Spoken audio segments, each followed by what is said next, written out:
Well, on this President's Day, it only seems appropriate to take a look at how we in Bakersfield honor one president in particular. Yes, locally, we do remember the great emancipator Abraham Lincoln. Although, as 17's Robert Price points out, many people here where we live may not have noticed. The nation he helped preserve more than 150 years ago has 4 statues honoring Abraham Lincoln, and probably many, many more, such as this one in downtown Bakersfield.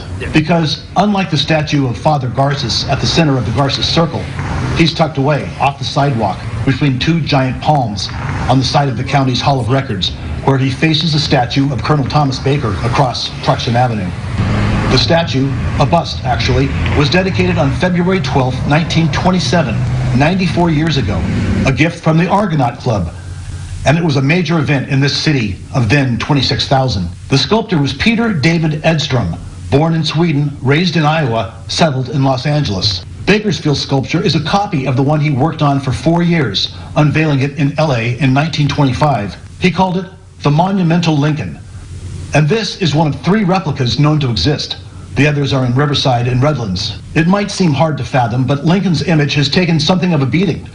He didn't always express beliefs about race relations we would embrace today, having once in 1857 denounced interracial marriage. Sculptor Benjamin Victor, a Bakersfield native now working in Idaho, says judging historical figures by today's standards is problematic. I don't think it's a good idea to ever downplay the flaws of our heroes. If it brings out something that causes maybe deeper thought on their legacy, that's okay. To me, that's history. But judging 19th century figures with 21st century eyes is exactly what the San Francisco Board of Education did last month when it voted to remove the name of 44 individuals, including Lincoln, whose policies toward Native Americans were criticized, and George Washington, who owned slaves.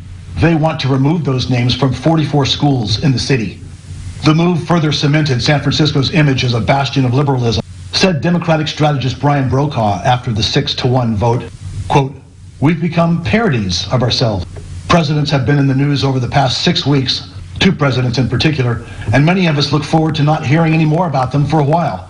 But setting aside the opinions of the San Francisco Board of Education, I hope the rest of us can agree on the virtues of this man who stands watch where we live. In downtown Bakersfield, Robert Price, 17 News. The Abe Lincoln bust downtown isn't the only tribute to the 16th president here in Bakersfield. The Bakersfield City School District office on Baker Street, which was formerly Lincoln Junior High, also contains a statue of the great emancipator. Well, Delano's